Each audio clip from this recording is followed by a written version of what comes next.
when you asked me first about if as people age, they have necessarily have a decrease in their kidney. Second, amount of electrolytes and other elements or getting this plastics, related compounds in the food or other. Hi everybody, and welcome to the Kidney Coach YouTube channel. I am naturopathic practitioner Fiona Chin, co-founder of the Kidney Coach, Kidney Disease Solution and Epigenetic, which are our products. And I am joined today again by a very distinguished doctor, and that is Dr. Alex Grinberg. Alex, thank you again for joining us. So Dr. Grinberg is a very distinguished medical professional. He started his medical training when he was 16. So I call him a bit of a savant back in Moscow, and he completed 3 years of his PhD program in clinical immunology. He's got over 3 decades of experience in medicine. And I think what I really appreciate about Dr. Grinberg's knowledge is that he has got all of this amazing knowledge when it comes to the latest technologies coming out, biotech, and their advances in medicine, and then how to stack that along with things like longevity, peptide medicine, to really add to what Western medicine can offer us, and then really take that to the next level by really staying on the cutting edge. So he works in clinical practice, he works with patients. I'm sending him my very complicated cancer patients all the time because he's got such a good amount of knowledge around that, and all the, like I say, the latest technology that's coming out. So Dr. Grinberg, thank you again for joining us. I always appreciate your time, knowledge, and expertise. Is there anything else you wanted to add to that? I know you are really on the cutting edge. Epigenetic factors, so it's a lifestyle, it's what we eat, what we drink, what level of different radiation we expose to, from cell phones to cosmic radiation and solar flares and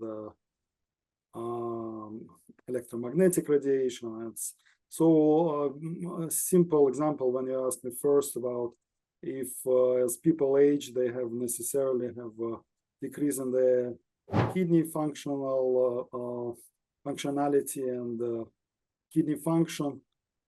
This is mostly for huge statistics, it's epigenetics.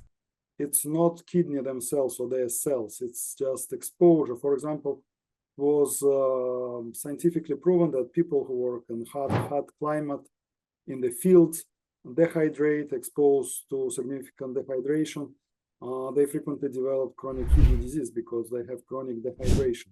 So this is clear indication how simple epigenetic and easily changeable factor like dehydration can influence kidney. Second, amount of electrolytes and other elements in the nutrition. It's overwhelming kidney with phosphorus is not a good factor. So epigenetic factor is consuming too much plant-based protein, consuming too much other foods that contain high phosphorus.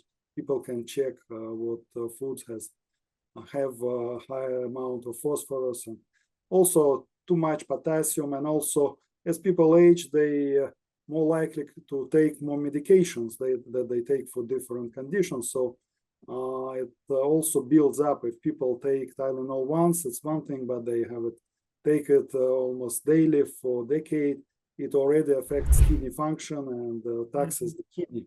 So that's very simple. So basically, any epigenetic factor, any influence that we know as harmful, be it smoking or drinking or consuming too much sugar, or getting this plastics, related compounds in the food or other pollution, they all affect kidney. As we mentioned before, kidney gets major load as detoxifying and filtering the blood. So definitely, if you want to say filter in some equipment, you care about it and try to avoid the overwhelming with certain substances. So this is a simple influence that every one of us, healthy people or people who have some kidney problems, can avoid and even reverse kidney damage. For example, if they improve hydration, if they reduce toxic load from medications. So even supplements, many supplements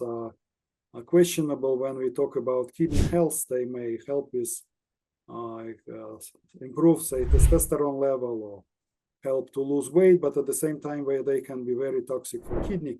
And I advise people always check nephrologist opinion about taking certain supplement, and even supplements that may be supportive of kidney in low amounts cannot be supportive in high amounts. So it's all depends. And also, in general, supplement market is very indiscreet. They just give you cranberry and say it's good for kidney, but it's good for what? Just to reduce inflammatory condition, microbial invasion, or for someone with specific form of glomerulonephritis. It's very different story. So yeah, while such things as cranberry or something simple can be good for people who have UTI, it may not be good for people who have problems with high creatinine level, for example, or take diuretics or something else. So this is very complex here. I will not get into the intricacies of this, but people have to be alert and check everything they take, be it supplement or medication. Just use Google and check, let's say, Tylenol and kidney function, Tylenol for people who have kidney problems, and you get more information than you get on supplement bottle for sure. Yeah, I agree. And this is simple intervention that probably will help to prevent many people from getting kidney problems, because even simple things like taking vitamins B or D, if you look at the supplements, you see on the bottles it has 1,000% of daily recommended amount, or 2,000. And if you check nephrological articles, too much vitamin B, any of vitamin B may be damaging for kidney. Too much vitamin D can cause calcification of small blood vessels. That's very dangerous, and it can also aggravate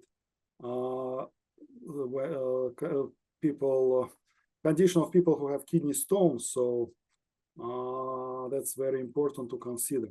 So this is basically, I touch base about epigenetic factors and simple things how to mitigate this potentially very damaging influences, and when you're able to avoid them or reverse somehow the effect, you may save your kidney, and you can reverse to some degree something that was caused by this factor.